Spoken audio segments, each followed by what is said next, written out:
Namaste. Namaste pentru Sri Nisargadatta Maharaj, Sri Mojiji Baba, Ananda Mohima, Papaji, Sri Ramana Maharishi, Iisus, pentru toți aceia care au atins neatinsul.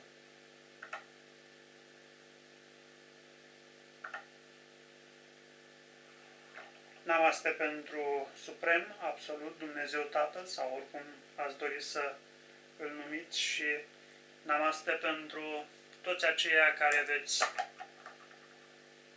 asculta acest satsang, această expunere despre cine și ce suntem noi, care în esență este doar o comuniune cu ceea ce este.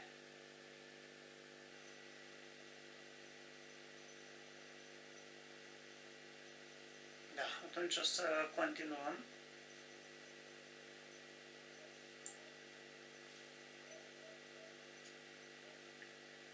Tu spui așa: am și o întrebare sau o curiozitate. Cum a fost la dumneavoastră momentul trezirii sau momentul conștientizării sinelui? La câți ani s-a întâmplat recunoașterea lui Eu Sunt? Dacă aveți deja un satsang în care ați povestit asta, îl puteți trimite. Să știi că sunt satsanguri în care am mai povestit acest element, doar că, sincer să fiu, nu le-am ținut, nu le țin evidența. Deci va trebui să răsfoiești tu doar să vezi dacă, probabil că, oricum, cred că sunt cel puțin două. Da, pentru că ai întrebat și o întrebare frumoasă, firește că am să-ți răspund. Tu spui: am și o întrebare sau o curiozitate. Sper că ești mult mai serios decât curios. Curiozitatea, în esență, nu necesită un răspuns. Așadar, sper că e o întrebare. Cum a fost la dumneavoastră momentul trezirii sau momentul conștientizării sinelui? La câți ani s-a întâmplat recunoașterea lui Eu Sunt? Acest moment al trezirii, așa cum spuneam că am mai spus, s-a produs în jurul vârstei de 42 de ani. Hai să-i spunem așa, pentru că m-ai întrebat în termeni fizici, îți răspund în termeni fizici, adică în aspectul fenomenului, pentru că acest moment al trezirii, vezi că tu ești nenăscutul. Oare care e vârsta nenăscutului? Dar hai să-ți răspund ca să poți să-ți conturezi tu un răspuns accesibil. Pentru că, în genere, să știi, această întrebare a fost chiar întrebarea esențială care am vrut să i-o pun eu lui Muji. Cum anume s-a produs această iluminare, această dispariție a persoanei și regăsire a totului din întreg. Și culmea a fost că în ambele satsanguri m-am dus la un prim satsang în București, așa cum îl țin eu acum pe acesta, prin Skype, prin internet, și care era prin Hangouts, nu mai țin minte exact dacă a fost prin Skype sau Hangouts. Și am fost așa foarte bucuros, foarte încântat. Deși mintea venea cu multe întrebări, am lăsat-o deoparte. Eram totuși în satsang. Și n-am pus nicio întrebare, pur și simplu am ascultat atât cât fusese tradus din el și acest impact, această prezență, pentru că ceea ce căutăm este propria noastră prezență. Nu este o înțelegere despre prezență, nici măcar nu e înțelegerea prezenței. Este prezența în absența oricărei deveniri. Inclusiv cea a cunoașterii și atunci este inclusiv cea a conștientizării. Dar cumva putem spune că această recunoaștere a sinelui nostru, a esenței noastre, este o conștientizare. Cumva putem face asta. Și o să explic de ce doar cumva și nu în profunzime. Și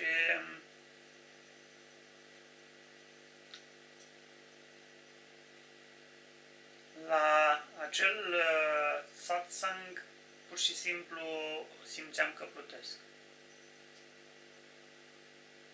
E atât de mult spațiu, e un sentiment atât de diafan care apare. Căutasem îndelung, plânsesem îndelung.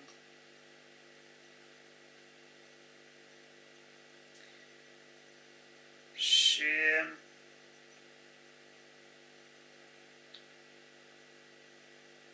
a fost acel element cumva mi-a întărit, ca să spun așa, o înțelegere care a apăruse cu un an în urmă, când văzusem un videoclip cu Srimuji Baba,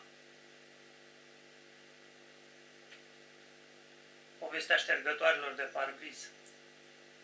E un videoclip extraordinar de frumos care vi-l recomand.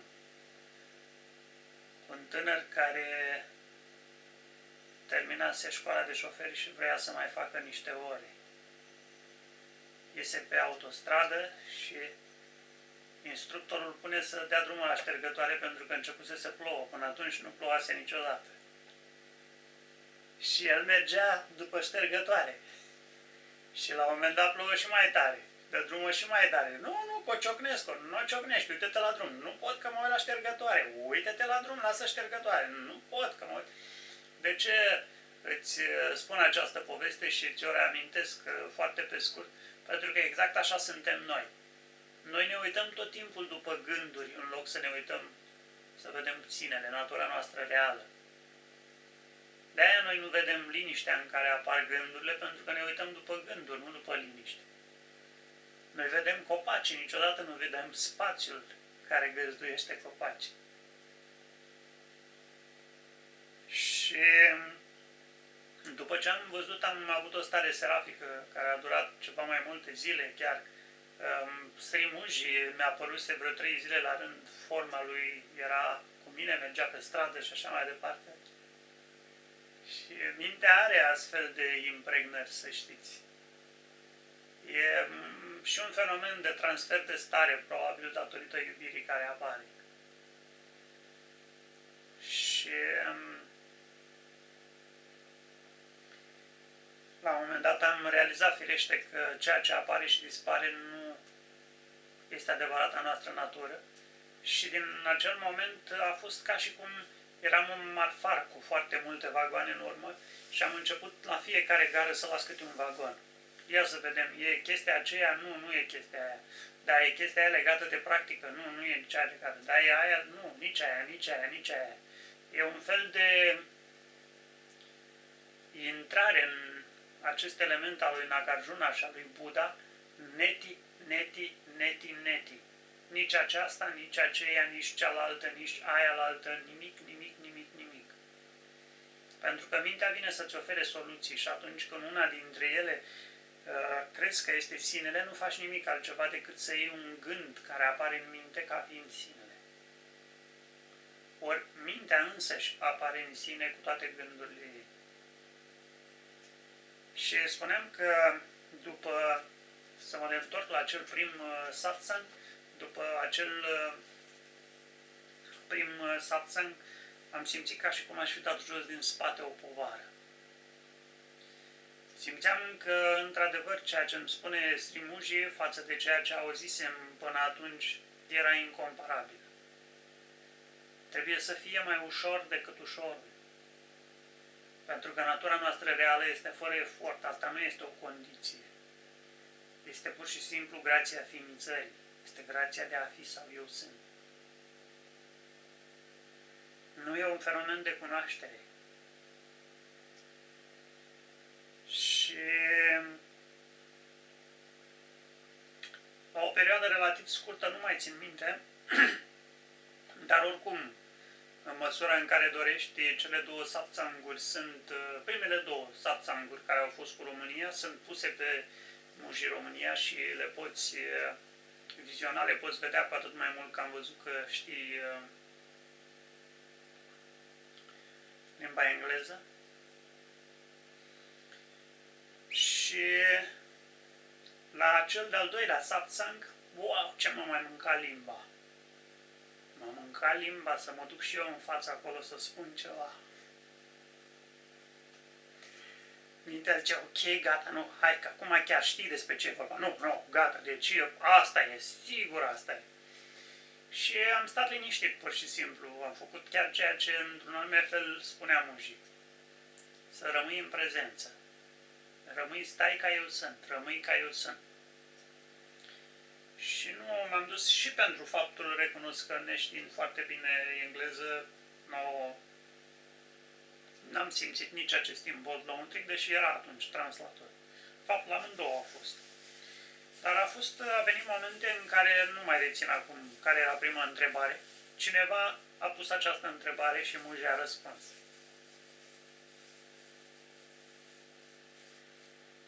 Iar apoi un băiat de pe la Cluj, Ștefan, cred că, a pus cea de-a doua întrebare, care era cea mai arzătoare, și anume exact ceea ce întrebi și tu. Am și eu o întrebare, cum a fost la dumneavoastră momentul trezirii. Asta vroiam să-l întreb pe Mujii, pentru că, într-un anumit fel, mintea speră că dacă aude cum anume a fost la Atmaji, cum anume a fost la Mujii, cum anume a fost la Papaji, va trăi și ea declicul acela. E ca și cum ai ceva, ai o oglindă la care să te raportezi. Cumva are sens și cumva nu are. Pentru că ceea ce mă întreb este, în esență, cum anume a fost la tine dispariția ta. Păi dacă am dispărut? Sau cum a fost la tine înmormântarea ta? Și ar trebui să spun frumoasă. Pentru că persoana moare în acel moment. Persoana moare, nu moare pentru că ea însăși este iluzia. Doar Dumnezeu este real, doar numenul este real, fenomenul, omul, lumea este irealul însăși. Buddha a spus extraordinar de profund, absolut totul este iluzie.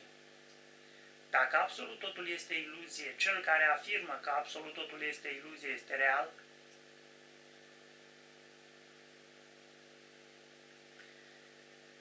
e foarte ușor să spui, absolut totul e iluzie, dar eu, nu.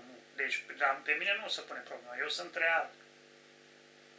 Eu știu, eu gândesc, eu fac, eu cred, eu vreau să găsesc, eu vreau să înțeleg cum anume a fost la tine. Și nu vedem că de fapt este un gând. Cel care întreabă este un gând care speră să se reîntregească.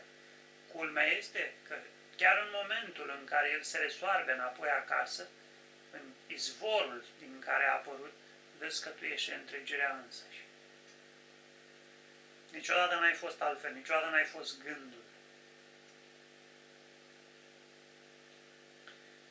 Și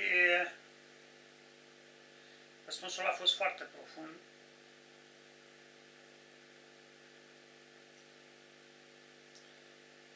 Acea, spunem, stare de martor, în care simți foarte clar că lași totul deoparte și că tot ceea ce duci aici sunt doar concepte, că viața nu e aici, că tu ești viața, iar alea care sunt aici, gândurile alea, încearcă să o prindă de coadă, doar că viața e incomensurabilă. E fără formă, e invizibilă, este aperceptibilă.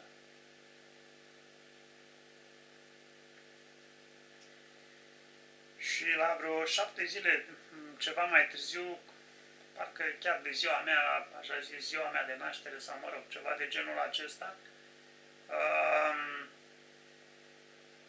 eram undeva în Iași, eram întins pe un pat și mintea venise să-mi servească în continuare o nouă porție de gânduri despre iluminare.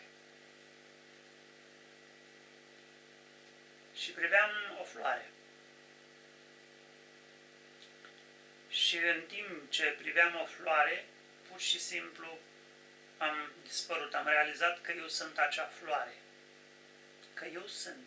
Că acest simțământ de a fi, îl are floarea, îl am eu, îl are o buburuză, un copil care se naște, un copil care râde în soare, un iubit, o iubită, că îl are iubirea însăși. Tot ceea ce există și viețuiește are acest simțământ de a fi.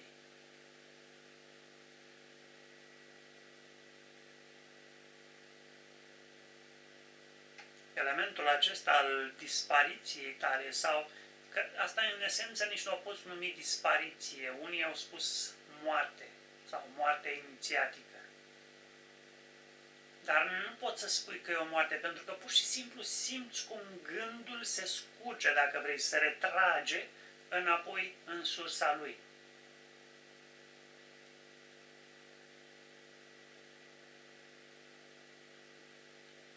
Practicanții isihasmului au numit-o isihie sau isihaia. Dar indiferent cum i-ai spune, în esență, această retragere a minții în propriul izvor presupune propria dispariție a identității tale. Tu, ca identitate separată din întreg, dispari. Când a implozat această recunoaștere a lui Eu Sunt, este exact cum spune Sri Nisargadatta Maharaj. În acel moment eu mi-am pierdut mintea pentru totdeauna. De ce? Pentru că am regăsit incomensurabila conștiință. Nu pentru că am devenit nici cretin, nici idiot. Doar mintea joacă aceste roluri. Vai să nu sperzi mințile, maică. Pierdeți mințile și rămâi ca spirit. E cea mai mare binecuvântare. Și îmi amintesc cumva că imediat ce mintea s-a reîntors, nici nu simțeam nevoia să mă mișc. Eram tăcut, complet imobil. Resorția era atât de completă încât percepția corpului fizic era foarte diafană. În esență, dispari, nici nu se pune problema să mai ai un corp și vezi că de fapt niciodată n-ai avut un corp. Pentru că tu crezi că acest corp este al meu, dar în esență toate corpurile acestei lumi, toate planetele, întreaga manifestare este a mea, pentru că e în mine. Și atunci cum ar putea să fie un singur corp? E foarte puțin, aproape nimic. Și spunem acest sentiment de a fi, acest sentiment diafan, sau cum spuneam că spune atât de frumos Sri Nisargadatta Maharaj, moartea minții este nașterea înțelepciunii, a copleșit orice altceva. Pur și simplu stăteam ca eu sunt. Aceasta e o beatitudine copleșitoare, simți că îți implozează inima în piept. E o iubire atât de copleșitoare încât ai vrea să o smulgi din piept și să o împarți cu oamenii la fiecare colț de stradă, la fiecare trecere, în fiecare moment. Vezi că e o simplitate năucitor de frumoasă. Sau cum atât de frumos spunea și atât de profund spunea Ramana Maharishi. Aveți fotografia chiar aici în stânga mea. Adevărul ultim e atât de simplu.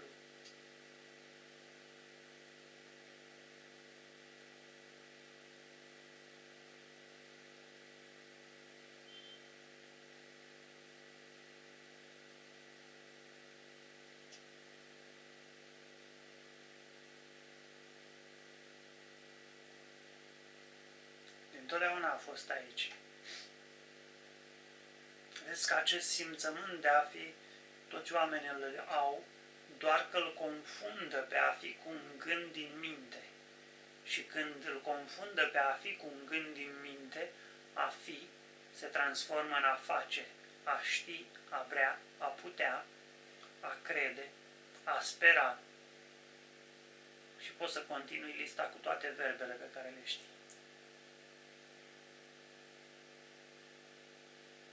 E un sac fără fund. Era lucrul acesta, spuneam că s-a petrecut undeva această resorție, probabil undeva după ora, nici nu știu exact, 4-5. Cert este că am rămas complet nemișcat până seara târziu. Făcuse noapte și cumva un gând a venit și a zis, wow, dacă o să-l pierzi pe eu sunt. Foarte mulți oameni întreabă, l-am avut pe eu sunt și l-am pierdut. Dacă o să-l pierzi pe eu sunt. Și pur și simplu îl priveam, pot spune, cu un amestec de compasiune și indulgență. Adevărata mea ființă așa îl privea pe acest gând. Era ca un copil năstrușnic care crede în propriile lui povești cu zâne. Și am adormit aproape la fel de nemișcat. Firește că dimineața la trezire această stare de a fi a fost prima. Dacă ești foarte atent, vei vedea că primul care se trezește este faptul tău de a fi. Lui îi apare corpul și corpului îi apare lumea. Lui îi apare mintea, mintea crede că este corpul și corpul îi apare lumea.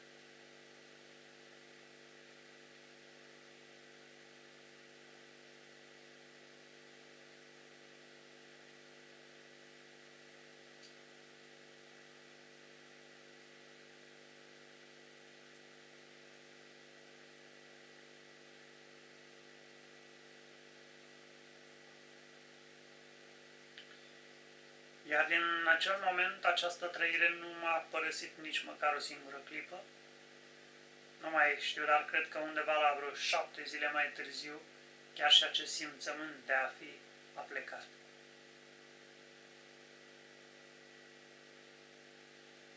Ceea ce rămâne este complet indescriptibil. Ceea ce rămâne este complet indescriptibil. Chiar și faptul nostru de a fi sau eu sunt, nu poate fi descris. Este la granița dintre formă și non-formă,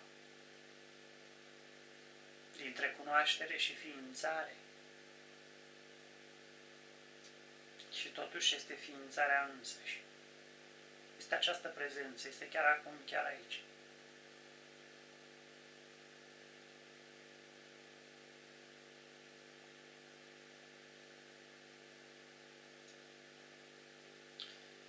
Așa s-a întâmplat și aș vrea să subliniez întâmplat acest moment al trezirii. Pentru că nu-l poți produce tu.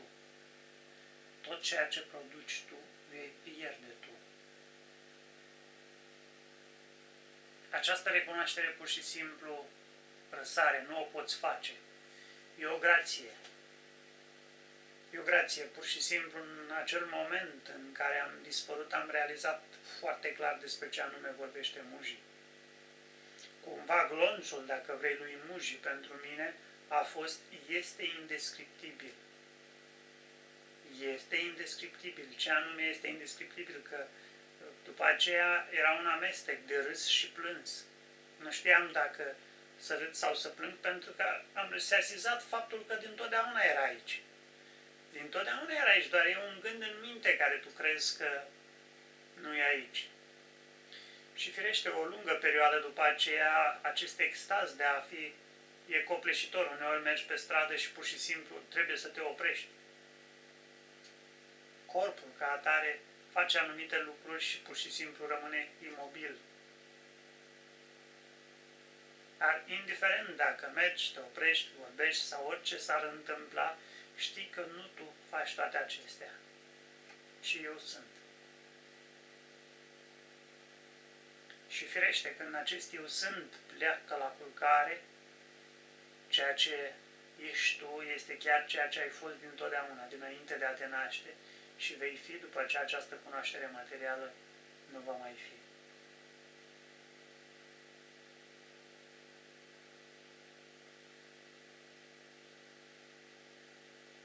Acest simțământ de a fi este atât de pur, atât de sacru în el însuși, că nu poate fi întinat. Indiferent ceea ce se i s-ar petrece persoanei, cele mai groaznice momente din viață, ca și cele mai sublime, ea, ființa trebuie să fie, nu persoana. Ființa trebuie să fie. Persoana va muri, dar sentimentul tău de a fi va rămâne. Pentru că el este însăși viața și vezi că, în esență, viața nu s-a născut niciodată și nu poate să moară.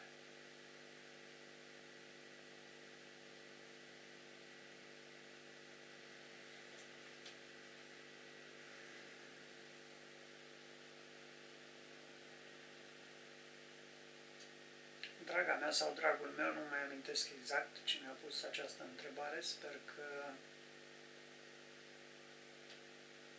în esență, te vei îmbogăți din această împărtășire.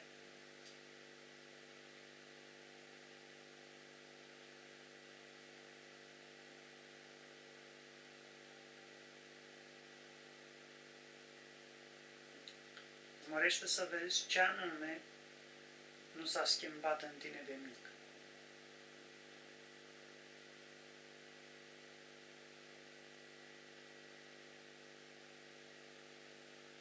Namaste.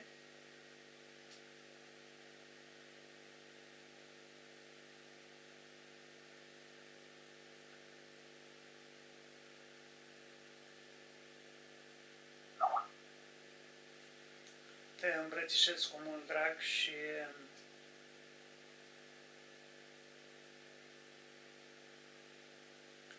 îți urez să fii ceea ce de întotdeauna ești.